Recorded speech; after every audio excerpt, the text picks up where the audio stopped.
everyone. This is Elliott Serrano for the Chicago Red Eye and Geek to Me, coming to you once again from Comic-Con in San Diego.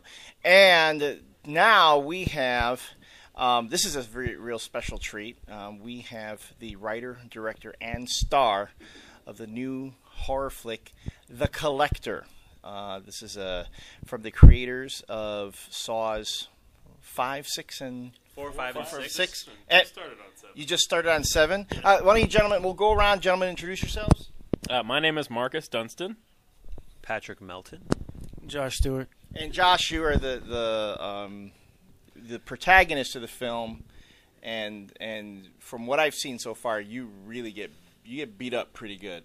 Yeah. You okay right now? No. We stopped filming a while ago, so he's recovered. He's recovered? I hope so. So, for those who don't know about the film, can someone give me a rundown on what it's about? Well, it's about a lead character named Arkin, who is the character that Josh plays, and he's a handyman of sorts, and he befriends these families sort of when they move out to the country, these big giant houses, and he'll befriend them and help them out, and then earn their trust. And when they go on vacation, he robs them. And so in this, that's what's happening. And when we start the story, and he helping this family, they go out of town. He goes in the house to rob them of this one particular item, and then he realizes that they're still in the house. They're in the basement. They're chained up in the basement, and they're being tortured, and they're being murdered one by one by another person who is inside the house as well. And so now our lead character has to either get out of there or help the family. So that's where it begins, and that's the story. And where did this idea come about? I mean, it's an interesting twist. You have a protagonist that isn't exactly the most noble person, and probably has to find something else in him. Where did that come from? It came from a desire to shake up the horror conventions a little bit. And also, Patrick and I had wanted to develop a little more of a thriller element into a story. So we took the characters from a thriller, a thief, a put-upon family, and whatnot, and literally had a character that we could define from the horror genre kick the door down and declare war. And that was kind of the emotional soil we wanted to mine as well. Because what we like to do in our original stuff is to twist genres, and so this is a twist on the home invasion movie, and so Strangers was pretty much as best you can get in terms of a home invasion movie last summer, as you remember. And so this is our... I'll never want to buy a house in the country after I know, seeing right? that. Oh, yeah, I know. And that song playing over again, I threw out all my LPs after that one. So this one is sort of it's in the same school, but it's a twist. We have that X factor, which is the character that Josh plays. That is in this location, unknown by the people who are performing this home invasion, and he has to sort of be quietly move around the house. So there's just a cat and mouse sort of aspect to it, and it adds just a layer of intensity and suspense that those movies generally don't have. Because once all the cards are on the table in a lot of horror movies, it's just that's what it is, and there's the chase, twist, and movie's over. So this one, the cards aren't all on the table until the last 5 minutes in the movie, and so before that, it's all just constant building tension. Then boom, the big shock ending. So yeah, that's what the word is. It's the big shock. I think that is like. So you are now being thrust into the limelight here. You're in the middle of what potentially could be a new franchise, if you really think about it. Well, what's been your experience with this so far? Well, these guys are a couple of knuckleheads to work with.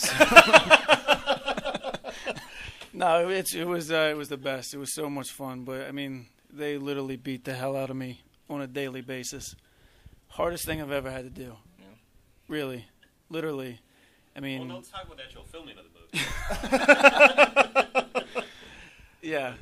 That was initiation. And then we started prior in LA, and then they drugged me to the Shreveport. Yeah. Well, another horror movie icon, Bruce Campbell, says that's what Sam Raimi tortured him on the set. You are following it in some hallowed footsteps. You have a director that'll torture you.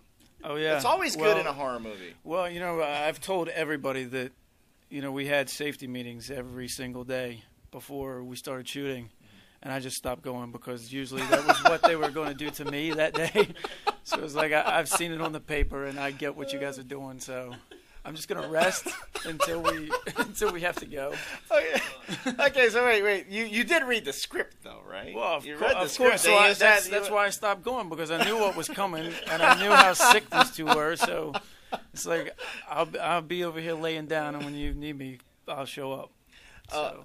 How long was the production? How long did it take for shooting? Well, it was we didn't have enough money, and it was a short amount of time. We had $3 million up front in 19 days in Shreveport, Louisiana.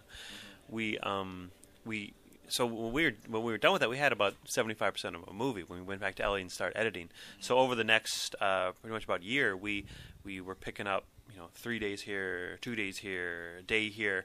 To fill in the gaps. And so at the end, though, like, this end product is without a doubt, I think, the best thing we've done, and it is exactly what I think the vision we had when we wrote the script. And it's a really good horror movie that has thrill elements, that's really intense, and it's not a sequel, it's not a remake of anything. It's just a original horror movie that is gonna just shock people. Did it shock you?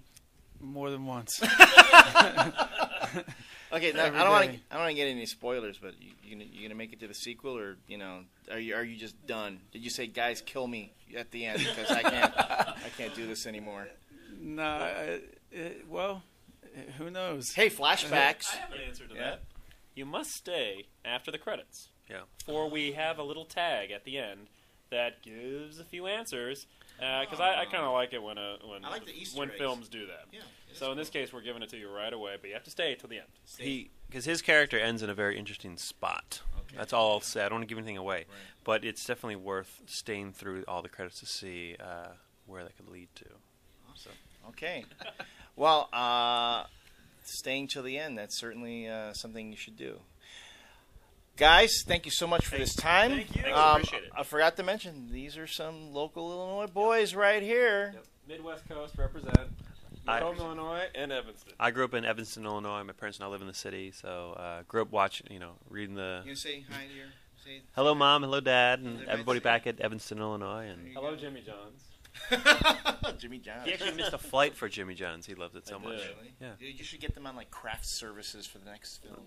Oh. I'm already dealing with that. Just call up. Is Jimmy John there? We need you. They make sandwiches. Freaky fast. Gentlemen, thank you so much. Great. It was a real pleasure meeting y'all and talking to y'all. Thank you. Best of luck with the collector, and I'm stick really. around to watch it?